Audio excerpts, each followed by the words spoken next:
आज हम चर्चा कर रहे हैं कि आरक्षण पर जिस तरीके से सियासत होती चली आ रही है, आखिर ये कब रुकेगी। सुप्रीम कोर्ट का काफी अहम फैसला सामने निकल कर आया है।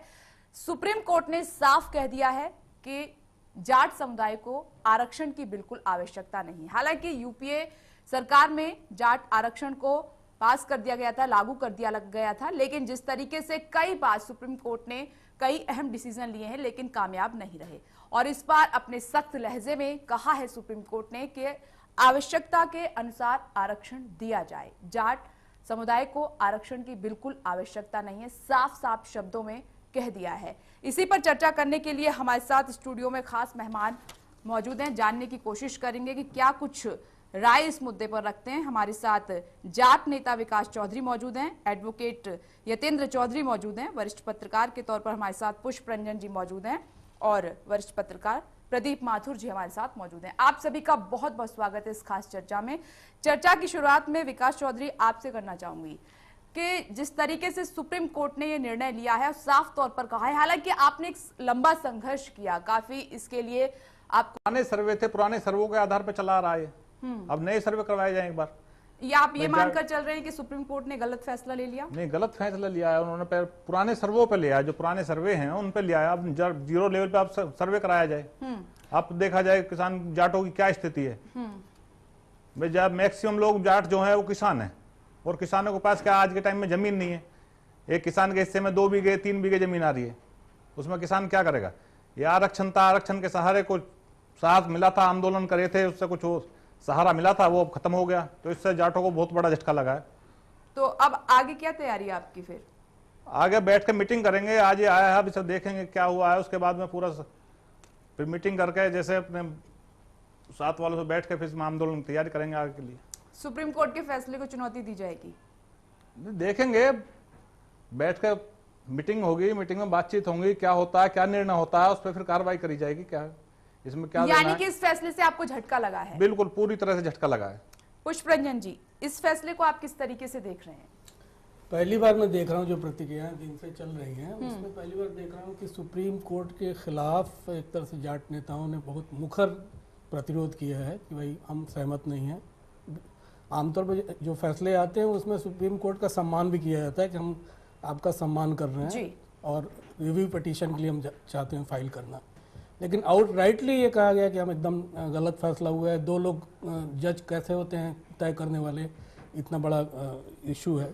ठीक है, प्रतिक्रिया जाहिर है वो आएगी, वो दर्द होता है तो आदमी।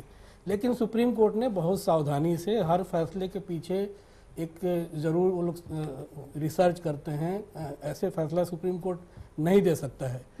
ये जब सरकार ने इलेक्शन डिक्लेयर होने के ठीक एक दिन पहले 4 मार्च 2014 को जब यूपीए सरकार ने डिक्लेयर किया था, उससे और पहले थोड़ा चले जाएं, बहुत ज़्यादा पहले नहीं, 26 फरवरी 2014 को national commission for backward classes, NCBC एक महकमा है सरकार का, उसने एक रिपोर्ट सरकार को दी थी कि आप लागू नहीं करें जाट आरक्षण पे ही। उन्होंने सारी रिपोर्ट दी थी, सर्वे करा के सारी जगह से, कि क्या अभी लेटेस्ट स्टेटस क्या है, कितने लोग किसानी में है, कितने लोग के पास भूमि नहीं है, कितने गरीब हैं, गरीबी रेखा से ऊंचे कितने लोग हैं। सारी एक रिपोर्ट बना के उस कमीशन ने सरकार को दी थी और साथ साथ ये कहा था कि आप जाट आरक्षण न दें। लेकिन सरकार ने उस एनसीबीसी की रिपोर्ट को एक तरफ करते हुए, दरकिनार करते हुए, चूंकि उनको इलेक्शन में जाना था, मैंडेट लेना था, और ये जो 9 राज्य हैं वहाँ पर जाट एक बहुत बड़ा वोट बैंक है, ये सोचते हुए यूपीए सरकार ने इसको ऐलान कर दिया कि हम लागू कर रहे हैं, उस कमीशन की रिपोर्ट को एक तरफ करते हुए। बाद में दूसरी सरकार आती है, मोदी सरकार, उन्होंने भी अगस्त में कहा कि ठीक है। लेकिन एक चीज़ आप गौर कीजिएगा कि उस पीरियड में न तो कांग्रेस सरकार को कोई फायदा हुआ। अगर जाट आरक्षण के ही बेसिस पर चुनाव लड़ा जाता है तो दिल्ली में क्यों फिर मोदी सरकार की ये गत होती है। तो ये जो पॉपुलिस्ट बनने के लिए आप आरक्षण का जो एक, और सबसे खतरनाक ये है कि इस पीरियड में जो एडमिशन्स वगैरह हुए यूनिवर्सिटीज़ में, कई शिक्षण संस्थानों में ये नौकरियां हुई, उनका क्या होगा। अगर सुप्रीम कोर्ट ने जिस तरह से इसे नहीं माना है तो उन छात्रों के भविष्य का क्या होगा, ये भी एक बड़ा प्रश्न है। लेकिन इस पे सवाल ये भी उठ रहा है कि जिस तरीके से अब ये जब से आरक्षण का मुद्दा और एक सहमति कभी निकल कर नहीं आई है, जब से ये मुद्दा बना है, और अब अगर कोई नेता इस पर टिप्पणी भी कर देता है तो उसके लिए सुसाइड करने जैसा हो जाता है। राजनीतिक जो है वो तो अपना वोट बैंक देखते हैं, इस वजह से बहुत खरी खरी बात नहीं कहते हैं, उन्हें तो वोट लेना है। तो जो कोई भी संपन्न जाट है कभी नहीं चाहेगा कि गरीब जाट है उसको आरक्षण मिले, है ना। आप देखिएगा अभी भी जितने भी पूरे आरक्षण की, सिर्फ जाट आरक्षण की बात नहीं कर रहा हूँ, आप समग्र रूप से देखिए अब तक जितने आरक्षण से जिनको लाभ मिला, जो लोग अपर क्लास में क्रीमी लेयर में चले आए वो लोग उससे हट नहीं रहे हैं। अब जैसे यादव है, संपन्न जाति है बिहार यूपी में, या गुर्जर हैं, ये सवाल जाट खेमे से उठ के आया, जाट नेताओं ने उठाया कि क्यों यादवों को और गुर्जरों को दिया जा रहा है। वाजिब है ये बातें, मैं मानता हूँ इस चीज को कि ये सही प्रश्न उठाया गया है। तो ये समग्र रूप से देखने की आवश्यकता है अब इस देश में कि कौन लोग इसको वाकई आरक्षण के लायक हैं और कौन लोग नहीं हैं, कौन लोग 6 लाख सालाना आय से ऊपर वाले लोग हैं, कौन लोग उससे कम वाले हैं। आर्थिक आधार जरूर होना चाहिए, जो कि नहीं हो रहा है। उस आधार पे रामविलास पासवान का बेटा है, उसे भी आरक्षण चाहिए। क्यों चाहिए साहब, जब वो उस लेवल पे आ चुका है। इस प्रश्न पे कोई आईएएस अगर शेड्यूल कास्ट का है, आईएएस हो चुका है, उसकी आर्थिक स्थिति बहुत अच्छी हुई, उसके बेटे को क्यों आरक्षण मिलना चाहिए? इस प्रश्न पे सवाल उठना वाजिब है। क्योंकि सवाल मैंने इसलिए उठाया कि जब यूपीए की गवर्नमेंट थी, अब से कुछ दिन पहले जनार्दन द्विवेदी की स्टेटमेंट आपने देखी होगी, जब उन्होंने कहा कि जाति के आधार पर इस तरीके से आरक्षण को खत्म करना चाहिए, तब पूरा का पूरा, जब मायावती के भी सुर बुलंद हुए, उन्होंने कहा कि ये पूरे कांग्रेस का बयान है। फिर आकर मोर्चा संभालना पड़ा सोनिया गांधी को, उन्होंने कहा कि नहीं, हम इसके पक्ष में नहीं है और ऐसा नहीं बिल्कुल होगा। तो जनार्दन द्विवेदी को आखिरकार कटघरे में खड़ा कर दिया हर किसी ने। नहीं विपिनेश जी, एक और भी जब शुरू में 29 जनवरी 1953 को एक पहला पिछड़ा वर्ग आयोग गठित हुआ था काका कालेलकर की अध्यक्षता में। उन्होंने जो रिपोर्ट 30 मार्च 1955 को दी थी, उसमें उन्होंने 2399 पिछड़े वर्ग के लोगों की सूची दी थी। उसमें 837 जातियां अति पिछड़ा वर्ग में थीं और उसमें उन्होंने अनुशंसा की थी 70% आरक्षण की सिफारिश की थी। उन्होंने ये मिलना चाहिए। उन्होंने एक और आधार दिया था कि आरक्षण किसे मिलना चाहिए। साफ साफ लिखा गया उस रिपोर्ट में, मैंने पढ़ी थी वो रिपोर्ट अभी हाल में ही, कि caste as a criteria for determine of backwardness. ये होना चाहिए कि जाति जो है वही क्राइटेरिया है, उसी से, जाति से ही आप तय करें कोई पिछड़ा है या अगला है।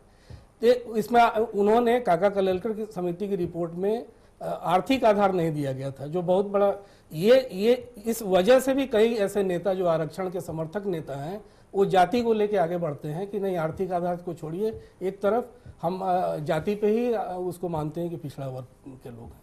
बाद में मंडल कमीशन की जो रिपोर्ट आई है उस रिपोर्ट में साफ साफ आर्थिक आरक्षण की बात की गई थी।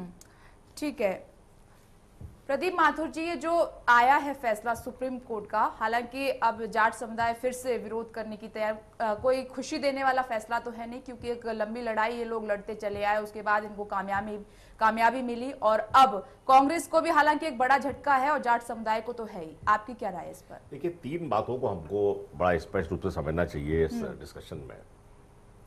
एक तो यह है कि जो फैसला लिया गया वो राजनीतिक था और चुनाव के दृष्टिकोण से लिया गया, जैसे पुष्परंजन ने आपको बताया कि चुनाव से पहले किया गया, जिससे कि चुनाव में कांग्रेस पार्टी को वोट का फायदा हो। तो ये जो है क्या पूरा जो फैसला लिया गया, ये कोई बहुत सोच समझ के ना लेकर के एक जिसको एक्सपीडिएंट फैसला था। एक बात। दूसरी बात यह है कि जो बैकवर्ड क्लासेस का जो मूवमेंट है देश में, जिसके कि सबसे बड़े नेता चौधरी चरण सिंह रहे हैं, जो कि खुद जाट थे, उन्होंने कभी जाटों के आरक्षण की बात नहीं करी। हाँ, उन्होंने बैकवर्ड क्लासेस को एक पॉलिटिकल फोर्स बनाने की बात करी, उसको एक किसानों को अच्छा मुआवजा देने की बात करी, किसान और गरीब, वो जो गांव वाले जो बैकवर्ड लोग जहाँ गांव में रहते हैं, गाँव को एक सबलीकृत करने की बात करी, ये सब बात करी, लेकिन उन्होंने जाट आरक्षण की कभी बात नहीं करी। उनके ज़माने में कभी ये बात नहीं हुई। दूसरी बात, तीसरी बात हमें समझना चाहिए कि जो मूल भावना आरक्षण की रही है, इसको हम लोग बराबर मिस कर रहे हैं। वो गरीबी दूर करने की नहीं रही है, वो सामाजिक विभेद दूर करने की रही है। आइडिया ये रहा है कि पूरा एक लेवल प्लेइंग फील्ड बने। मतलब जैसे कि मैं आपको बताता हूँ कि सबसे पहले आप लोगों ने शेड्यूल कास्ट या दलितों को आरक्षण दिया, जिनको क्या कि ज़माने में हम लोग अनटचेबल भी कहते थे, हरिजन भी कहते थे, सब कहते थे, वो इसलिए दिया कि यार उनके पास पैसा भी हो अगर तो अभी कोई बड़ी जाति का गरीब आदमी उनके साथ नहीं बैठना पसंद करता था because of caste prejudices and other things. मतलब तो आइडिया ये था कि ये इसको इस सामाजिक विभेद को खत्म किया जाए जिससे कि वो भी बड़ी पदों पर बैठे, बड़ी कुर्सियों पर बैठे। मतलब गरीबी दूर करना उसका वो नहीं था कभी भी आधार, मतलब ये तो बाद में आया आधार जो है। और जैसा कि अभी आपको बताया पुष्परंजन जी ने कि काका कालेलकर ने भी जाति को आधार बनाया, अर्थव्यवस्था को आधार नहीं बताया, मतलब ये बात। और जो अंतिम पॉइंट मैं आपसे कहना चाहता हूँ वो ये है कि जो सबसे बड़ी समस्या है जाटों की उसकी वो ये है कि जाट समुदाय ज़्यादातर खेती में है और खेती के लिए जो है क्या करना चाहिए, हम लोग परंपरागत रूप से जो हमारे एग्रीकल्चर प्रोड्यूस है उनका हम लोग जो है बहुत ही अंडर पेमेंट करते आ रहे हैं। मतलब बराबर उसका जो है क्या करना चाहिए खेती का। तो मैं समझता हूँ कि खेती का कम मूल्य मिलना जो है ये जाटों की गरीबी का कारण है, ना कि आरक्षण। यतेंद्र चौधरी जी, ये जो सुप्रीम कोर्ट ने फैसला लिया है, जाट आरक्षण को रद्द कर दिया है, खत्म कर दिया है, किस तरीके से देख रहे हैं? हालांकि विकास चौधरी का कहना है कि डिसीजन लेने से पहले सर्वे होना चाहिए था। देखिए, सबसे पहले तो मैं यहाँ पत्रकार ने भी एक बात उठाई कि सुप्रीम कोर्ट के डिसीजन का सम्मान होना चाहिए। देखिए, हम सम्मान कर रहे हैं, बिल्कुल उसमें कोई दौराय नहीं है, बहुत लर्नेड काबिल जजेस है जिन्होंने डिसीजन दिया है। पर क्योंकि मैं उस मामले में खुद भी जुड़ा हुआ था सुप्रीम कोर्ट के सामने, सुप्रीम कोर्ट ने ठीक है जाट आरक्षण को रद्द कर दिया है, बट सुप्रीम कोर्ट ने मेन बेस उस चीज का लिया है कि केंद्र सरकार के पास कोई रिपोर्ट, कोई स्टडी नहीं थी इस फैसले को लेते वक्त, ना उन्होंने उसमें कोई कारण उस नोटिफिकेशन में डाला कि हम इस कारण की वजह से जाटों को आरक्षण दे रहे हैं। सुप्रीम कोर्ट ने बैकवर्ड कमीशन की उस रिपोर्ट का हवाला देते हुए आरक्षण रद्द किया जो किसी भी स्टडी पे आधारित नहीं थी, वो सिर्फ एक लिटरेचर पे आधारित थी। जो लिटरेचर ICSSR के पास अवेलेबल था उस लिटरेचर की वजह से वो रिपोर्ट बनी। उस रिपोर्ट को देखते हुए सुप्रीम कोर्ट ने उस डिसीजन को रद्द कर दिया। तो इसको ऐसे देखना कि सुप्रीम कोर्ट ने ये कहा है कि ये डिसीजन नहीं मिलना चाहिए आगे भी, तो ये देखना बिल्कुल गलत होगा। और आगे भी केंद्र सरकार को इसमें एक ऐसा रवैया अपनाना चाहिए कि रिव्यू पिटीशन में तो जाए, उसके अलावा भी इसमें आगे कई कदम उठाए जा सकते हैं, उन पे भी गौर करना चाहिए। लेकिन सवाल इस दौरान ये भी उठ रहा है कि आखिर ये इतना बड़ा जो फैसला लिया गया, अब जाट समुदाय के बीच में इसको लेके खुशी नहीं है और आंदोलन की धमकी भी दी है। यहाँ से कहीं ना कहीं आपने देखा होगा एक लंबी लड़ाई लड़ी है और कई लोगों की इसमें जान भी गई है। यूपीए सरकार ने हालांकि इसको जिस तरीके से एक गिफ्ट के तौर पर दिया और उस जो मेहनत इन लोगों ने की उसका फल के तौर पर यूपी सरकार ने दे दिया, लेकिन आखिरकार सुप्रीम कोर्ट ने जो ये फैसला एकदम से पलटा है। सर्वे की बात करें, इनका कहना है कि आज भी आप जाकर देखिए कि जाट समुदाय में बहुत से लोग ऐसे हैं जिनके पास जमीन नहीं है, दयनीय स्थिति में है, उनकी जो स्थिति है वो घर की ठीक नहीं है। तो एक सर्वे होना चाहिए था, सर्वे के आधार पर वो रिपोर्ट आनी चाहिए थी। ये कहना है कि आखिर इस पर थोड़ा सा और सोच विचार करना चाहिए। हालांकि न्यायपालिका का सभी सम्मान करते हैं, इसके ऊपर कोई नहीं जा सकता। मेरे से पूछ रहे हैं? जी बिल्कुल जी। देखिए, मैं इसमें एक बात कहना चाहता हूँ कि केंद्र सरकार के पास अब इसमें दो रास्ते बचते हैं। पहला रास्ता है कि रिव्यू पिटीशन में जाए, सुप्रीम कोर्ट से माननीय उच्चतम न्यायालय से आग्रह करे कि इसको लार्जर बेंच में ले जाके इसको दोबारा से इस पे गौर करा जा सकता है। दूसरा जो रास्ता बनता है कि किसी भी इंडिपेंडेंट बॉडी से एक दोबारा से सर्वे, ग्राउंड रियलिटी को जानने के लिए, जाट समाज को जानने के लिए कि वो कितनी दयनीय स्थिति में जी रहा है। ये हो सकता है कि इसका एक कुछ वर्ग वो खुशहाल हो, पर उसका बड़ा वर्ग जो है उसके पास खेती में बुरी हालत है, जमीन नहीं है। उन सब स्थितियों को देखते हुए उसकी एक रिपोर्ट बने, स्टडी बने, जो सुप्रीम कोर्ट के सामने भी रखी जा सके और उसके आधार पर नए सिरे से भी आरक्षण देने की व्यवस्था की जा सकती है। पुष्परंजन जी, जब ये आरक्षण का मुद्दा आया था, जब बात शुरू हुई थी, इसी उद्देश्य से बनाया गया था जब इसकी शुरुआत हुई थी कि जिन लोगों को असल में आवश्यकता है उन्हीं को दिया जाए। क्या आपको लग रहा है कि वो उद्देश्य कंप्लीट हुआ है? क्या उन लोगों को इससे फायदा वाकई में हुआ है जिस उद्देश्य से ये बना था? क्योंकि ये बात भी निकल कर आती है कि इसका मिसयूज हुआ है काफी बड़े लेवल पर। उस उद्देश्य का समझिए कि 30-40% पूरा हुआ है, बाकी तो डिरेल हुआ है एक तरह से पूरे देश में। आप देखिएगा कि ये क्लास है जो बार बार आरक्षण का फायदा दर फायदा, पुष्ट दर पुष्ट उठाता गया है। अब बाकी लोग मूक दर्शकों के देखते गए, गाँव में आप जाके देखिए तो अभी भी बहुसंख्यक लोग आरक्षण का लाभ नहीं उठा पा रहे हैं। एक खास किस्म की बेईमानी, सामाजिक बेईमानी भी हो रही है। माननीय वकील साहब जो बोल रहे थे कि ये जो एनसीबीसी है, भिकाजी कामा पुलिस में उसका ऑफिस है। उन्होंने जो रिपोर्ट सरकार को दी वो गहन रिपोर्ट नहीं थी, ऐसे ही किसी और से रिपोर्ट लेके कॉपी कर दे दी, नहीं, वो एक जिम्मेदार संस्था है और बाकायदा उन्होंने सर्वे कराया था, एक पूरी टीम सर्वे की थी 9 राज्यों में।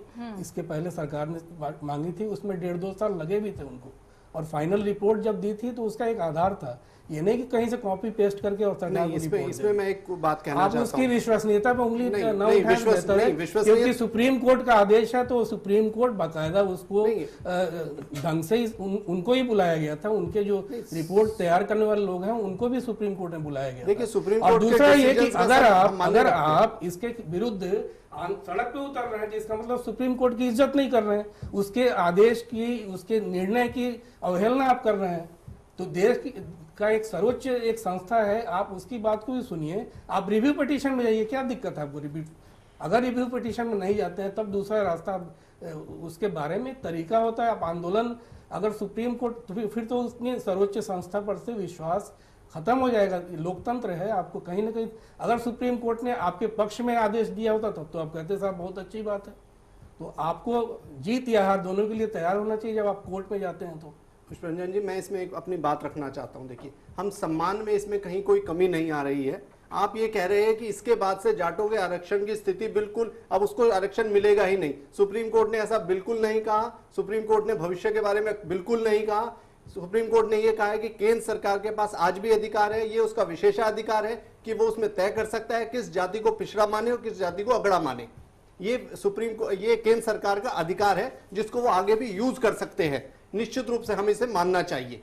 आप इसको ये मान के चले कि आज ये फुल स्टॉप लग गया तो ये गलत है, शायद ये गलत इंटरप्रिटेशन है। मैं इसको इस तरीके से लेके चलता हूं। मैं तो कह रहा हूं कि रिव्यू पिटीशन में जाना चाहिए। दूसरी बात जो बैकवर्ड कमीशन की आपने कही, बैकवर्ड कमीशन के पास कोई स्टडी, कोई रिपोर्ट नहीं थी, सिर्फ लिटरेचर था जिस ICSSR के पास उन्होंने उसको करने के लिए दिया था। उसके क्योंकि उनके पास चुनाव की जल्दी थी, उन्होंने कहा जल्दी से रिपोर्ट दीजिए। जो उसने कहा था कि नहीं माननी, नहीं, उसने समर्थन में बैकवर्ड कमीशन ने उस रिपोर्ट के आधार पर कहा था कि हाँ नहीं मिलना चाहिए। उसमें कोई स्टडी नहीं थी इंडिपेंडेंट, ये सुप्रीम कोर्ट के सामने ये बात कही गई थी। यतेंद्र चौधरी जी, यही आपकी बात जो है, जो सुप्रीम कोर्ट ने इतना बड़ा फैसला सुनाया है, कहीं ना कहीं आप उससे सहमत नहीं है और कहीं ना कहीं आप अगेंस्ट हो दे। अगर सुप्रीम कोर्ट इतना बड़ा फैसला ले रहा है तो बिना सोचे समझे तो नहीं। देखिए, मैं इस बात को मान रहा हूं कि सुप्रीम कोर्ट सोच समझ के ही फैसला लेता है। मैं ये मान रहा हूं, पर मैं इसमें आगे के 2 कदम, महत्वपूर्ण कदम जो हो सकते हैं, ICCR के 2 पन्ने की रिपोर्ट को सुप्रीम कहेगा ठीक है, आपने सर्वे कर लिया है। आप 2 जगह प्रश्न खड़ा कर रहे हैं, एक तो सुप्रीम कोर्ट के फैसले पर खड़ा कर रहे हैं और दूसरा उस रिपोर्ट पर खड़ा कर रहे हैं। देखिए, सुप्रीम कोर्ट के सामने, देखिए सुप्रीम कोर्ट के सामने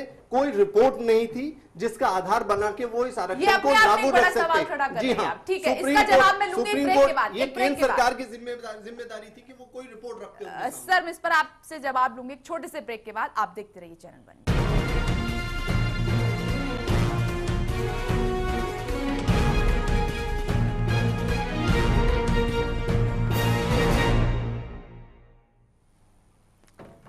चर्चा हम कर रहे हैं कब रुकेगी आरक्षण की सियासत, क्योंकि सियासत होती आई है इस पर और खूब खून खराबा हुआ है, प्रदर्शन हुए हैं और सुप्रीम कोर्ट का आखिर में यह फैसला आता है। इसी पर हम चर्चा करें। पुष्परंजन जी, मेरा सवाल अब यह है कि भारत की जनसंख्या का बड़ा हिस्सा आरक्षण को खत्म करने की राय रखता है। कई लोगों का सवाल यह है कि आखिर जाति के आधार पर आरक्षण कब तक जारी रहेगा और योग्यता को फिर से कब बढ़ावा मिलना शुरू होगा। यह सवाल भी एक बड़ा हिस्सा है आबादी का, उनके जहन में घूमता है। ये बिल्कुल अनुत्तरित है, मतलब कि ऐसा है कि वही बैताल वाले विक्रम बैताल की कहानी जैसी हो जाती है। जब जब आप ये सवाल पूछिए, हम ये उम्मीद करते थे कि 1999 में ख़त्म हो जाएगा ये सारा कुछ आरक्षण वाला, फिर वो बढ़ते बढ़ते 10 साल 5 साल ऐसे करते करते बढ़ता चला गया। अब देखिए, जिस वजह से इन्होंने जाट आरक्षण का ऐलान किया कांग्रेस ने, उसकी क्या गत हुई चुनाव में हम सबों को मालूम है। संसद में आज बीजेपी के 20 नेता हैं जो जाट नेता हैं, 27 जाट नेता संसद में जो चुन के गए हैं, उसमें से बीजेपी को 20 जाट नेता मिले। तो कांग्रेस को कोई फायदा नहीं हुआ। लेकिन फिर उससे और आगे आइए, अगस्त 2014 में जिस तरह से भाजपा ने फिर समर्थन किया जाट वोट के लिए कि शायद दिल्ली के चुनाव में उसे फायदा हो, तो उसका भी हश्र आप देखना ही है। इसलिए जो लोग चुनाव की राजनीति करके ये सारा खेल करते हैं उनको कुछ हासिल नहीं होना इन सब चीजों से, क्योंकि उनका हक बनता है, जिनका भी है। कोई भी जाति अगर पिछड़ी है, वाकई पिछड़ी है, हर लिहाज से पिछड़ी है, आर्थिक लिहाज से भी पिछड़ी है, तो उसे अगर नहीं मिल रहा है तो उसका प्रतिरोध होगा ही। और वो सिर्फ जाति के आधार पे आपको वोट नहीं देने जा रहा है वोटर। अब वोटर जो है वो भी सोचता है 10 तरीके से अपने कैंडिडेट को परखता सोचता है। तो ये भी कोई ज़रूरी नहीं कि आप जिस पॉपुलिस्ट नारे के तहत कि हमने जाटों को आरक्षण दे दिया तो कांग्रेस को वोट दे दो, बाकी महंगाई कोई इशू नहीं है, बाकी विकास कोई इशू नहीं है। ये सब खेल पुराने टोटके वाले हो गए, अब वो सब खेल चलना नहीं है ये चीज़। लेकिन सर सवाल ये है कि जिस तरीके से काफी लोग हैं, एक बड़ा समुदाय खुश नहीं है आरक्षण कि आरक्षण खत्म हो जाए, योग्यता फ्रंट पर क्यों नहीं आती है? अगर ठीक है कि कई परिवार ऐसे हैं, कोई समुदाय गरीब है, पढ़ने वो अपने बच्चों को पढ़ाने में सक्षम नहीं है, शिक्षा उच्च स्तरीय शिक्षा नहीं मिल पाती है, तो सरकार उसको आर्थिक रूप में भी तो मदद दे सकती है। क्या ये जरूरी था या फिर आज की डेट में जरूरी है? क्योंकि जब नौकरी की बात आती है तो कोई एक स्टूडेंट है अच्छे मार्क्स लेकर आता है, लेकिन दूसरा कम मार्क्स लेकर आता है, लेकिन उसके पास ये हथियार है, वो आगे बढ़ जाता है, तो दूसरे को तो मायूसी मिलती है। मुश्किल क्या है ना कि ये शुरू से ही आधार ही गलत रखा गया। अभी क्या उदाहरण दे रहा हूँ, कर्नाटक सरकार ने ओबीसी लिस्ट में ईसाई ब्राह्मण जो है उसको भी उसने आरक्षण दिया है, आधार आर्थिक है। और कई जातियां उन्होंने क्रिश्चियन से 10 के आसपास जातियां लिए, लंबा है पढ़ूंगा तो फिर समय बाकियों को बर्बाद होगा। लेकिन यह है कि उन्होंने एक एग्जाम्पल दे रहा हूँ कि ईसाई ब्राह्मणों को क्यों उन्होंने आरक्षण दिया, उसका आधार सीधा सीधा आर्थिक था। आप पूरे देश में जो आर्थिक रूप से दरिद्र है, जिसके पास 2 वक्त खाने का नहीं है, चाहे किसी जाति का, वो पिछड़ा है, आप उसे आधार क्यों नहीं बनाते हो? आप उस आधार पे क्यों नहीं एक मापदंड तय कर, जो उसे वायलेट करता है उसको आप जेल भेजिए, कड़ी सजा का प्रावधान कीजिए। आप ये रिव्यू कीजिए कि जो शेड्यूल कास्ट, शेड्यूल ट्राइब या और भी जो दूसरे पिछड़े, अति पिछड़े या महादलित जो बिहार में बनाया गया है, आप उसका रिव्यू कीजिए कि कौन लोग वास्तविक रूप से उसके हकदार हैं। जो नहीं है, जो गरीब ब्राह्मण है, क्यों नहीं उसे मिलना चाहिए आरक्षण? ये सर्वे कभी सरकारों ने कराने की कोशिश नहीं की या फिर उनको नतीजा पता था? शायद उन्हें लगता है कि हम वर्ग के छत्ते में क्यों हाथ डालें। कोई भी राजनीतिक दल संसद में आया है या सड़क पे अपना एजेंडा लेके आया है, उनके पास यही है कि हम इस वर्ग के छत्ते में क्यों हाथ डालें। जहां देखते हैं कि एक पॉकेट बहुत बड़ा है जिससे हमारी सरकार बन सकती है, हम चलो उसे खुश करने के लिए एक नारा दे दें, उसके लिए ठीक है। इसमें कोई दो राय नहीं है कि राजनीतिक पार्टियों ने अपने अपने निजी हित साधे हैं और किसी ने भी आगे हाथ नहीं डाला है कि अगर डालेंगे तो हमें यहाँ पर नुकसान एक झेलना पड़ सकता है बड़े रूप में। यहाँ पर विकास चौधरी जी, सवाल जो मैंने सर से पूछा वही सवाल आपसे पूछ रही हूँ कि योग्यता के आधार पर आखिर क्यों ना यहाँ पर डिसीजन लिया जाए, क्यों ये आरक्षण की जरूरत है? आप लोग ये आवाज भी तो उठा सकते थे, एकत्रित हो सकते थे कि योग्यता को परखा जाए, आरक्षण की आखिर क्यों जरूरत? नहीं, योग्यता तक बच्चा पहुंचे जब भी तो योग्यता तो उसमें आएगा। योग्यता तक पहुंच ही नहीं पाता बच्चा। 2-2 बीघे जमीन है, 3-3 बीघे जमीन है, उसमें खाएगा, बच्चों को पढ़ाएगा, कहाँ तक पहुंचेगा? नहीं, आर्थिक आप मदद की भी तो मांग कर सकते थे कि जो परिवार सक्षम नहीं है बच्चों को पढ़ाने में, जिन्हें दिक्कतें आती हैं इस तरीके की, तो आर्थिक पैकेज दिया जाए। ये तो गवर्नमेंट का काम है, गवर्नमेंट देखेगा, ये तो चीज तो गवर्नमेंट देखे। जब किसान के पास कुछ नहीं है वो क्या करेगा? खाने के लिए नहीं है। आरक्षण मिला था, अच्छे दिन आए थे, वो फिर दोबारा से बुरे दिन आ गए। जाटों को इस चीज से बहुत बड़ा झटका लगा है। लेकिन सुप्रीम कोर्ट ने अगर फैसला लिया है कुछ सोच समझकर ही तो लिया होगा। अगर सुप्रीम कोर्ट इतना बड़ा फैसला ऐसे एक झटके में तो नहीं लेगा। नहीं, उन्होंने सर्वे कराना चाहिए, 0 लेवल पे सर्वे कराओ। अब दोबारा पर फैसला लिया है? नहीं, अभी दोबारा सर्वे कराओ, 0 लेवल पे सर्वे कराइए। गुड़गांव है, नोएडा है, गाजियाबाद है, यहाँ पे सर्वे करोगे, यहाँ पे तो अच्छा है, जमीनें महंगी बिक रही हैं, तो जाट दिखाई दे रहे अच्छा जाट हो गए। लेकिन यहाँ से आगे जाके देखो जाट हो क्या कंडीशन है। लेकिन वो लोग क्या करें जो आरक्षण के आधार पर उन लोगों को तो फायदा मिल जाता है जिनके पास ये हथियार है, और जिन लोगों के पास योग्यता है, मेहनत करके आगे बढ़े हैं, और जब नौकरी पाने का आता है उनके पास मौका, तो उनको नौकरी उस आधार पर नहीं मिल पाती है। तो फिर वो लोग क्या करें? क्या वो लोग भी अलग से आवाज को अपनी बुलंद करें कि जी हमें भी आरक्षण दीजिए? फिर तो नहीं, उन्हें नहीं, लेकिन जाटों को अपना तो अधिकार है, जाटों के लिए नहीं। अधिकार अपने अपने निजी, सबके पास अपने अधिकार है। फिर भाई जो एक बिल्कुल नीचे लेवल पे पहुंच गया उसे एक बराबर पे तो लाना पड़ेगा, नहीं लाना पड़ेगा?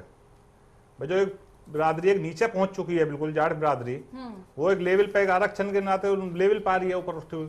लेकिन अब जो ये फैसला है उससे बहुत बड़ा झटका लगा है, फिर वहीं के में पीछे पहुंच गए।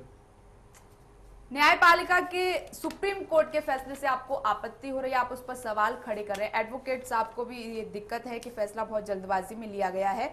प्रदीप माथुर जी, सवाल यही है मेरा भी आपसे कि क्यों ना योग्यता देखी जाए, आरक्षण क्यों आखिर? देखिए, ऐसा है, अगर आप आरक्षण को बिल्कुल हटाने की बात करती हैं तो मैं समझता हूँ ये ठीक नहीं है।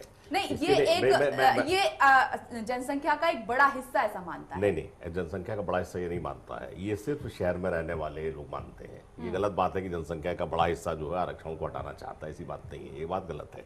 ये सिर्फ मध्यम वर्गीय शहर में रहने वाले और अंग्रेजी पढ़े लिखे लोग मानते हैं, ये बात सच नहीं है। ये बात हम मानते हैं कि जिन लोगों को समझ में आता है वो लोग ऐसा मानते हैं। नहीं, मैं ये नहीं मानता कि जो लोग जो शहर में नहीं रहते या जो अंग्रेजी नहीं पढ़े वो समझदार नहीं है, ये बात भी मैं नहीं मानता। देखिए, समस्या ये है कि अगर आप आरक्षण को हटाने की बात करते हैं, आप जैसे मैं समझ सकता हूँ आपके सेंटिमेंट्स वगैरह, आप यंग हैं, आपको योग्यता पे अपना भरोसा है, तो मैं आपसे ये कहूँगा कि आप इस देश का समाजशास्त्र समझिए, समाजशास्त्र समझिए, सामाजिक संरचना समझिए। मतलब जो पूरा जो हमारा देश है, इसका जो समाज है वो कभी समतावादी समाज नहीं रहा है, वो हमेशा जो है एक विषमतावादी समाज रहा है, जिसमें कि तमाम जातियां रही हैं, हर एक के अपने की कुछ डिसेबिलिटीज रही है, कुछ को फायदे रहे हैं। मतलब उस समाज से हम लोग एक डेमोक्रेटिक सोसाइटी में आए जहाँ के सब लोग बराबर के हैं। अब सवाल ये कि इस स्थिति में जो है आपको सब लोगों को एक लेवल प्लेइंग फील्ड पर आना पड़ेगा। अब लेवल प्लेइंग फील्ड जो है वो कैसे होना चाहिए, ये जो है मुद्दा है असली। क्या ये जाति के आधार पे हो, क्या ये जो है क्या करना चाहिए परंपरागत सामाजिक संबंधों के आधार पे हो, या ये आर्थिक आधार पे हो, ये बात आप जरूर कह सकती है। मतलब ये सब है। इसमें मैं आपको एक बताना चाहता हूँ, जो पॉइंट हम लोग अक्सर मिस कर जाते हैं कि बैकवर्ड क्लास में और जो दलित है उसमें बहुत बड़ा फर्क है। बैकवर्ड क्लास जो है वो इकोनॉमिकली और एजुकेशनली बैकवर्ड थे, लेकिन उस सामाजिक विभेद का शिकार नहीं थे जो कि दलित थे। मतलब उनको कोई ऐसा नहीं था कि कोई अगर किसी घर चले जाए तो वो उनके साथ बैठ के खाना ना खाए या पानी ना पिए, या उनके साथ कोई जो है क्या करना चाहिए साथ ना बैठे। मतलब ये बात थी। मतलब तो जो आरक्षण का जो मुद्दा रखा गया, जो डॉक्टर अंबेडकर का जो कहना था वो ये था कि सामाजिक ये जो भेदभाव है इसको हटाया जाए। मैं आपके ज्ञान के लिए बात बता दूं, जो मैंने अभी पिछले शो में भी कही कि आपको कि एक बहुत बड़े, मैं उसको नाम नहीं याद आ रहा, शायद ये रामकिशन डालमिया की बात है क्या है, उन्होंने एक बार इतने बड़े नेता जगजीवन राम को अपने खाने पे बुलाया, उनके साथ बैठ के खाना नहीं खाया क्योंकि जगजीवन राम जो है दलित वर्ग से आते थे। मतलब ये हमारे सामाजिक वो था। अगर अभी भी आप गाँव में जाएं या कहीं भी जाएं आप, तो आपको दिखाई देगा कि किस तरह से हम लोग दलितों को ट्रीट करते हैं, और वो आपकी संवेदनशीलता को हर्ट करेगा। अगर आप जाके देखें, आज भी गांव की ये स्थिति है, और इसमें हमारे जाट भाई भी तो शामिल है, वो भी दलितों को ऐसे ट्रीट करते हैं। मतलब जब जो अपने आरक्षण की बात कर रहे हैं। तो एनीवे, मेरा कहने का मतलब ये है कि इन सामाजिक विषमताओं को हम समझें पहले। मतलब इन सामाजिक विषमताओं के उसमें अंतर्गत हम वो करें। यहाँ तक जाट आरक्षण की बात है, मेरा मानना ये है कि जाट जो है, जैसे मैंने भी आपसे कहा, वो एग्रीकल्चर कम्युनिटी है लार्जली, लेकिन ये भी बात है कि उनको इंडियन आर्मी में उनकी एक रेजिमेंट है जो कि यादवों की नहीं है। मतलब तो इस तरह से वो एक बिल्कुल बेचारा वर्ग नहीं है देश का। मतलब हमें ये मानना चाहिए। मतलब तो अब सवाल ये है कि जो जाट जो है, जो किसानी करते हैं, जो बेसिक समस्या ये है कि हम किसानी के मूल्य बहुत कम देते हैं। तो this country has to be mentally prepare to pay higher price for agriculture produce. मतलब वहां से बात शुरू होती है, और सारी चीजों को इतनी सिंप्लीफिकेशन हम नहीं कर सकते, उसको सिंप्लीफाई नहीं कर सकते। इसके लिए हमको कृषि को जो है क्या करना चाहिए, बढ़ाना पड़ेगा, गाँव की व्यवस्था सुधार करनी पड़ेगी, वहां रोजगार के अवसर करने पड़ेंगे, ना कि शहरी नौकरियां। अंतिम बात मैं आपसे कहना चाहता हूं कि पिछले, जैसा शायद आप भी जानती होंगी, सभी लोग जानते हैं कि पिछले कम 10 या 12 सालों में, बल्कि समझिए 25 सालों में, जब से ये ग्लोबलाइज इकोनॉमी आई है, सरकारी पद लगातार कम होते चले जा रहे हैं। मैं आपको सरकार में रहा 20-22 साल में, बड़े पद पर रहा। मैं आपको बताता हूं कि आज से 20 साल पहले जहां पर 10 नौकरियां होती थी सरकार में, वहां 2 या 3 रह गई है मुश्किल से। मतलब तो सवाल ये इतना छोटा सा रह गया है, तो उसमें कहा जाता है कि वो क्या कोई नहाएगा और क्या उसको मतलब सुखाएगा और क्या लपेटेगा। मतलब तो सवाल ये कि इस छोटे से उसमें जो आरक्षण की बात करना जो है वो एक बेमानी बात है, और नेता लोग जो है भावनाएं भड़का करके समुदाय को उधर ले जा रहे हैं। मतलब इनको असली बात करनी चाहिए एक समतावादी समाज की और आर्थिक विकास की। यतेंद्र चौधरी जी, सुप्रीम कोर्ट के फैसले को चुनौती देना कितना ठीक है, और अब रास्ता क्या बचता है जिनको दिक्कतें हैं? देखिए, इसमें चुनौती शब्द का आप इस्तेमाल ना करें। सुप्रीम कोर्ट का डिसीजन है, उसका हम सब सम्मान करते हैं। रास्ता इसमें आगे ये निकलता है कि केंद्र सरकार इसमें रिव्यू पिटीशन में जा सकती है, उसमें अपनी बहस कर सकती है, उसके बाद सुप्रीम कोर्ट का डिसीजन होगा कि उस पर वो क्या निर्णय लेती है। तो इसमें चुनौती शब्द को नहीं मुझे नहीं लगता है उचित है। उसके अलावा भी रास्ता है केंद्र सरकार के पास कि इसके अलावा भी कोई स्टडी कराए, कुछ रिपोर्ट लेके आए, उसके आधार पर नए सिरे से भी दिया जा सकता है। ये मेरा मानना है। और जाट समुदाय के लिए क्या रास्ता बचता है? उनको दिक्कत देखिए, है, आंदोलन करने की तैयारी कर रहे हैं। देखिए आंदोलन क्या सुप्रीम कोर्ट अपना फैसला बदले? देखिए आंदोलन करना तो एक डेमोक्रेटिक राइट है। मुझे नहीं लगता आंदोलन से किसी को कोई समस्या हो सकती है अगर आप लॉ एंड ऑर्डर को अपने हाथ में ना ले। नहीं, मेरा ये इनका अधिकार है, ये कर सकता है। पूरा सवाल ये है सुन लीजिए कि एक लंबे अरसे की लड़ाई लड़ी गई जी, उसके बाद उन लोगों को ये आरक्षण का इन्होंने मांगा, उनको मिला जी, और फिर आखिर में अब सुप्रीम कोर्ट ने अचानक इसको पलट दिया। जी। अब जाट जो समुदाय के लोग हैं उनके पास रास्ता क्या बचता है? क्योंकि तब उन्होंने एक लंबा संघर्ष किया, लड़ाई लड़ी, अब क्या करें? क्या फिर से वही करना पड़ेगा? देखिए संघर्ष तो निश्चित रूप से करना पड़ सकता है। केंद्र सरकार पे भी दबाव बनाया जा सकता है कि वो ऐसा रास्ता अख्तियार करे जिससे आगे दोबारा इसको रिजर्वेशन मिलने में आसानी पैदा हो। कोई रिपोर्ट बनाए, कोई स्टडी करे, कुछ इस तरह की बात जरूर की जा सकती है। और रिव्यू पिटीशन में भी समाज की तरफ से भी अपनी बात कोर्ट के सामने रखी जा सकती है कि ये समाज कितनी दयनीय स्थिति में जी रहा है। शहर की बात अलग है, कुछ शहर को अगर हम छोड़ दें, कुछ उन्नत जिलों को छोड़ दें, उसके अलावा जो जाट समाज है उसकी स्थिति बहुत दयनीय है, उसकी तरफ ध्यान देना बहुत आवश्यक है। और जो सुप्रीम कोर्ट ने कहा है कि जाति के आधार पर जिस तरीके से आरक्षण है वो नहीं हो सकता, और दूसरी बात यह है कि अभी जाट समुदाय इस बात को लेकर मुखर हो रहा है, कई आवाजें और भी उठ सकती हैं, कई लोग कोशिश और भी कर रहे हैं, तो कोई क्राइटेरिया इसके लिए निर्धारित तो होना चाहिए फिर, ताकि आगे ये फुल स्टॉप लग जाए कि भाई अननेसेसरी कोई इसके लिए कदम ना उठाए। नहीं, किस चीज के लिए कदम ना उठाए? जैसे आज जाट समुदाय के लोगों ने, उनको कामयाबी मिली इस पे और सुप्रीम कोर्ट ने अपना फैसला बदला, अब कल को कोई और भी आकर खड़ा हो जाएगा, जी हमें भी आरक्षण दीजिए इसमें। देखिए ये तो केंद्र सरकार का कार्य है, ये केंद्र सरकार का विशेषाधिकार है कि वो एक मैकेनिज्म बनाए इस तरह का कि रिजर्वेशन किसको मिलना चाहिए, किसको नहीं मिलना चाहिए, उसका एक मैकेनिज्म बनाए जो एक्चुअल ग्राउंड रियलिटी सरकार के सामने पेश कर सके और सरकार उस पर अपना डिसीजन ले सके, उस पर निर्णय ले सके। ये केंद्र सरकार के ऊपर है। पुष्परंजन जी, यही सवाल है कि जाट आरक्षण जिसके जाट समुदाय ने एक फाइट लड़ी, उसके बाद ये डिसीजन आ गया, कल को और भी कई लोग आएंगे, जिस तरीके से आवाजें उठी, जाहिर सी बात है कि अगर इस तरीके से ऐसे लोगों को फायदा मिल रहा है, योग्यता पीछे है, तो उन लोगों के पास भी एक रास्ता बचता है कि जी हमें भी दीजिए फिर आरक्षण। तो ये लड़ाई कभी खत्म हो पाएगी क्या? कोई समाधान निकलेगा या फिर इसी तरीके से सब कुछ चलता रहेगा? नहीं विपनेश जी, इस बात को गहराई से थोड़ा सोचना चाहिए कि अगर कोर्ट में कोई फैसला आता है तो आप उससे असहमत होते हैं, रिव्यू पिटीशन के लिए जाते हैं, जैसा कि वकील साहब बता रहे हैं कि और भी कई सारे रास्ते जो बता रहे हैं, आंदोलन से इतर रास्ता जो मैं कह रहा हूँ, आंदोलन करने से मैसेज यही जाता है कि आप सुप्रीम कोर्ट को एकदम असहमत हैं, आप उससे, उसके जो भी फैसले हैं उसको आप मानने को तैयार नहीं है, तो कल को हर आदमी फिर इसी तरह से सड़क पर उतरेगा। आप बीपी मंडल ने जब 1980 में जब रिपोर्ट आई थी बीपी मंडल की, उसे लागू जब किया गया था 27% पिछड़ों के लिए जो आरक्षण राज्यों में, तो उस समय 29 मार्च 2007 को एक अशोक कुमार ठाकुर करके एक व्यक्ति ने PIL किया था सुप्रीम कोर्ट में। सुप्रीम कोर्ट ने आदेश दिया था कि IIT और IIMs में एडमिशन रोके जाएंगे आरक्षण के आधार पर, वहां नहीं देंगे। उस वजह से आंदोलन नहीं हुआ देश में। मैं ये कह रहा हूँ, उसका हवाला मैं इसलिए इस समय दे रहा हूँ कि आप किसी फैसले पर आंदोलन न करें, वो ज़्यादा अच्छा है। आपकी जिम्मेदारी बनती है कि अपने समुदाय के लोगों को समझाएं कि आंदोलन के सबसे आखिरी उपाय होता है कहीं भी, मुझे लगता है जो आंदोलन शुरुआती सबसे इजी रास्ता बचता है कि चलिए कुछ नहीं बचा तो देखिए मैं इसमें एक बात कहना चाहता हूँ कि आंदोलन का जो रास्ता है, वरिष्ठ पत्रकार कह रहे हैं, वो किसी भी तरीके से सुप्रीम कोर्ट के सम्मान के खिलाफ नहीं है। आंदोलन का रास्ता आगे के लिए है कि हम आगे ऐसा दीजिए, वो सुप्रीम कोर्ट के डिसीजन के बिल्कुल सम्मान के खिलाफ नहीं है। वो आगे के लिए है कि हम आगे अपनी लड़ाई लड़ेंगे और अपनी बात के सरकार तक पहुंचाएंगे। इस चैनल पे आप पहले व्यक्ति हैं जिन्होंने सुप्रीम कोर्ट का कहा कि मैं सम्मान करता हूं उसके फैसले का। पूरे दिन चैनल में बाइट्स आप निकाल लिए, बाकी टीवी चैनलों पर किसी भी जाट नेता ने ये शब्द नहीं कहा कि सुप्रीम कोर्ट ने जो फैसला दिया उसका हम सम्मान करते हैं। देखिए ये देखिए मैं जरूर कह रहा हूं कि इसमें लालू यादव जैसे व्यक्ति जिसको चारा घोटाले में सजा हुई थी, उसने कहा मैं कोर्ट के फैसले का सम्मान करता हूं। निश्चित आपको कहीं ना कहीं सम्मान करना पड़ेगा, निश्चित रूप से, इसमें कोई दौरा नहीं है।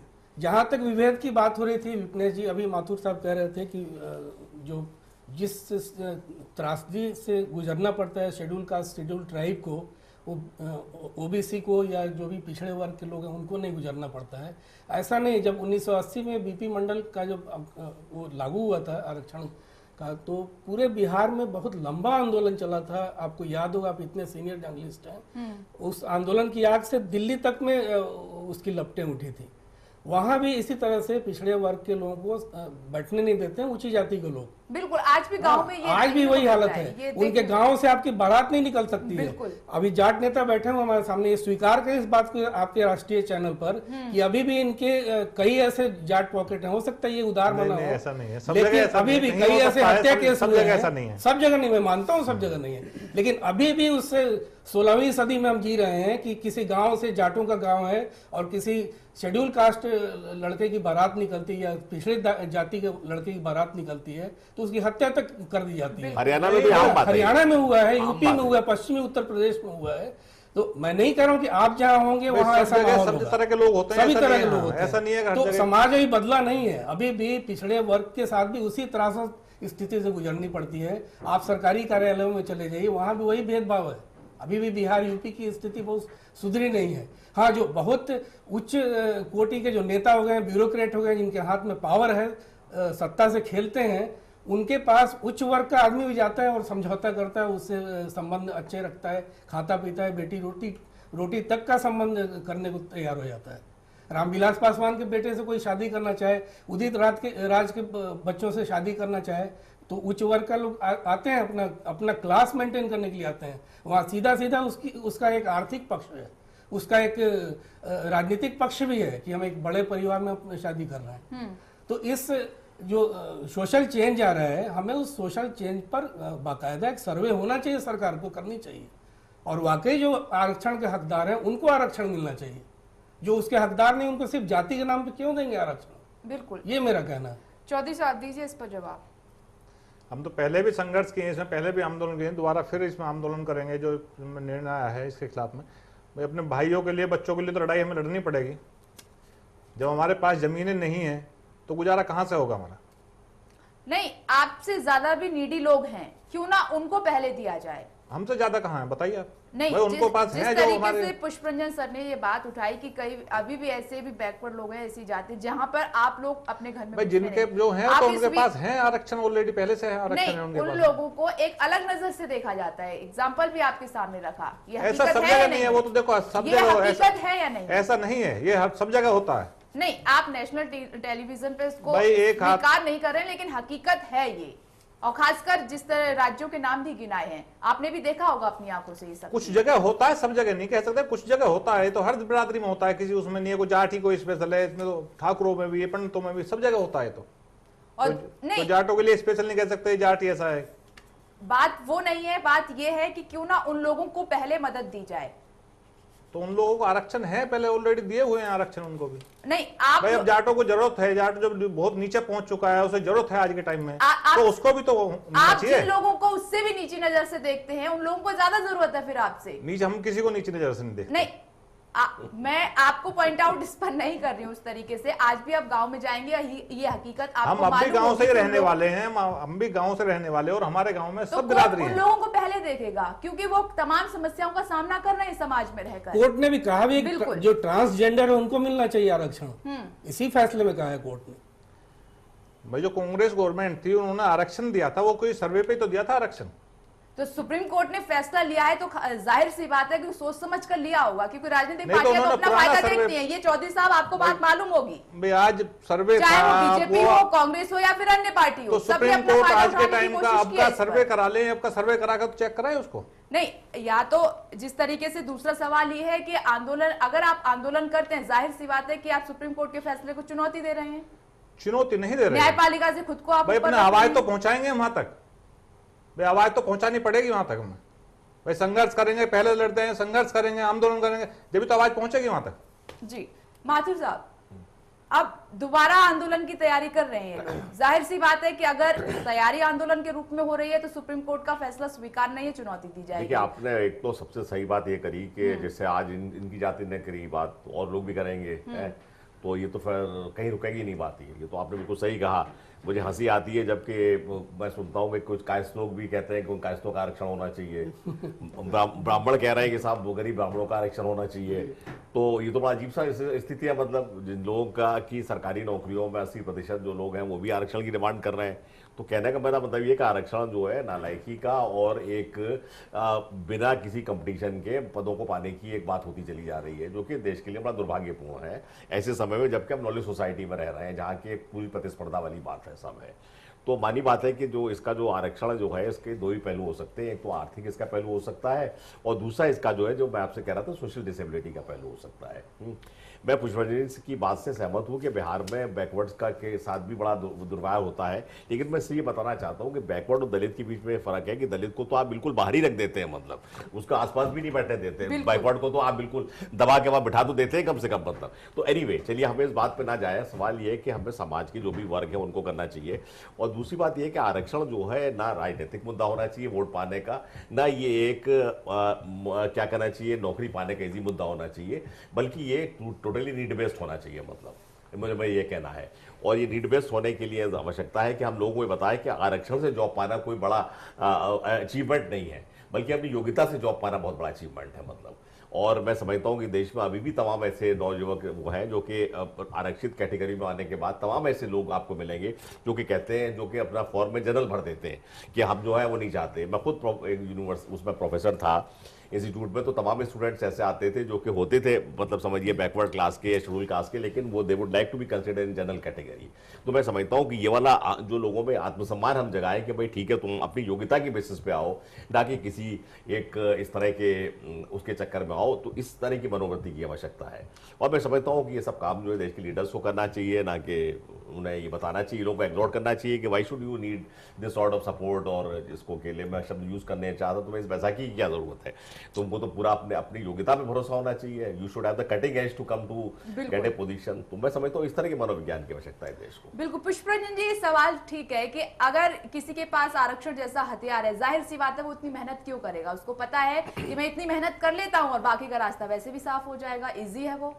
एक और मुश्किल है ना, माथुर साहब सही कह रहे हैं। कई बार आप देखिएगा कि जो आरक्षण के माध्यम से काबिल व्यक्ति भी चुन के आता है, ऑफिसर भी होता है या डॉक्टर होता है या इंजीनियर होता है, उस पर पीठ पीछे लोग उंगली उठाते हैं कि आरक्षण से आया हुआ आदमी है, भले ही बहुत काबिल आदमी हो। तो एक तरह से तंज करते हैं, उसकी काबिलियत पे भी उंगली उठाते हैं आरक्षण के नाम पर।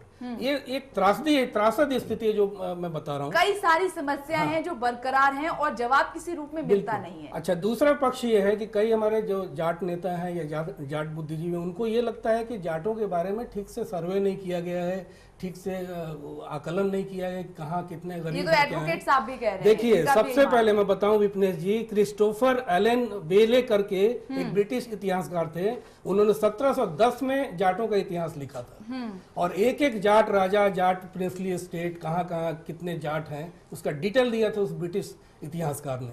और उसके बाद लगातार हर 2 साल 4 साल पर जाटों पे किताब आई है, एक रिसर्च हुआ है। ऐसा आप नहीं कह सकते कि काम ही नहीं हुआ है, लगातार हर सामाजिक महकमे से लेके हर महकमे के लोगों ने काम किया इस पर, हर जाति पे काम हुआ इस देश में, इसलिए आप उसे एकदम विवेक जी मैं आपको एक बात बताऊं, एक जैसे कि हमारा जो पूरी कास्ट डायनामिक्स इतनी अजीब है, जैसे मैं अभी बता रहा था कि हरियाणा में यादव बैकवर्ड नहीं है, उत्तर प्रदेश में बैकवर्ड है, ये भी अजीब सी बात है। बिहार में मुझे बड़ा ताज्जुब हुआ जब मैं वो देख रहा था इस फॉर्म्स एज समझिए कोर्स डायरेक्टर अपने इंस्टीट्यूट के, वहां पर गुप्ता भी बैकवर्ड है, मतलब जो कि यहाँ का बनिया मानने को तैयार नहीं, जबकि यहाँ के मैं समझता हूँ कि सबसे ज्यादा पैसा है गुप्ताओं के पास, मतलब ये सब बिल्कुल। और यहाँ राजधानी में तो जाटों को सबसे अमीर समझा जाता है, जमींदार इन्हीं को समझा जाता है। कई जगह माथुर भी ओबीसी में है, आपको अच्छा वो मुझे पता नहीं है। अच्छा दूसरी बात सुनिए, अब केरल का की आप बात ले लीजिए, मतलब केरल में जो है क्या करना चाहिए, तमाम ईसाइयों को वो दिया जाता है आरक्षण वगैरह। आपको पता नहीं होगा शायद कि जो सीरियन क्रिश्चियंस हैं केरल के, उनका जो है डावरी जो है हमसे कहीं ज्यादा है, मतलब जी जी उनके पास इतना पैसा है कि 30 लाख रुपए 40 लाख रुपए से कम की डावरी में शादी नहीं होती लड़की की। दूसरा तो मेरे कहने का मतलब इकट्ठा कर जी, तो मेरे कहने का मतलब ये कि देश की जो सामाजिक विषमताएं हैं इनको हम समझें, इनको समझ के एक फैसला लें, ना कि उसमें अपना निस्वार्थ। ठीक है, आखिरी कमेंट का वक्त है। पुष्परंजन जी आपसे ही ले लेती हूँ। ये तमाम तरह की समस्याएं बरकरार हैं, कहीं भी हल दिखाई नहीं दे रहा है। सुप्रीम कोर्ट का फैसला आ जाता है, अब यहाँ पर उसको चुनौती देने की तैयारी हो रही है, फिर से आंदोलन करने की तैयारी हो रही है। राजनीतिक जो पार्टियां हैं, नेता हैं, अगर कोई कुछ करना भी चाहता है तो दूसरी उसकी जुबान बंद कर देता है कि नहीं चुप रहिए, हमें यहाँ पर घाटा हो जाएगा। कैसे निकले समाधान और कैसे उन लोगों को लाभ पहुंचे जो दरअसल इसके हकदार हैं? देखिए विपनेश जी, सीधा सीधा राजनीतिक इच्छा शक्ति का बहुत अभाव है। हर आदमी अपना राजनीतिक उल्लू सीधा करना चाहता है। अगर उससे साफ सुथरे तरीके से पारदर्शिता बरती जाए, आप अभिव्यक्ति के खतरे उठाने को तैयार हो, साफ साफ नेता बात करें कि भाई ये सही ये गलत है, और हम रिव्यू करें पूरे देश में आरक्षण को एक बार फिर से, और वाकई जो जाट बहुत कमजोर है उसे आरक्षण मिलना चाहिए। यानी जो कि दूसरे सर्वे होना चाहिए, हाँ, सर्वे होना चाहिए, सर्वे होना चाहिए, और असल में सोशियोलॉजिकल सर्वे होना चाहिए बिल्कुल, पूरा। और बिल्कुल उस सोशियोलॉजिकल सर्वे में ये सर्वे निकल कर आना चाहिए कि वाकई में किन लोगों को आवश्यकता और राजनीति है। से उठ के होना चाहिए। और राजनीति लोग आप भी जी। जगाए हम कि भाई आप जो है क्या करना चाहिए, अपने अंदर पे आगे बढ़िए, ना कि किसी भाई सर्वे कराएं, सर्वे में सब चीज क्लियर हो जाएगी। बिल्कुल बिल्कुल, सर्वे होना चाहिए, और जाहिर सी बात है ऐसा सर्वे जिसमें हकीकत सामने निकल कर आए, और जो लोग नीडी हैं, जिन लोगों को आवश्यकता है, जो इसके हकदार हैं, उन्हीं को इसको फायदा पहुंचे, क्योंकि मिसयूज करते हैं लोग। सरकार को यह भी ध्यान में रखना होगा और एक अपने निजी स्वार्थ से ऊपर उठकर इस पर काम करना होगा। आप सभी का बहुत बहुत शुक्रिया चर्चा में शामिल होने के लिए, और आप देखते रहिए चैनल 1 न्यूज।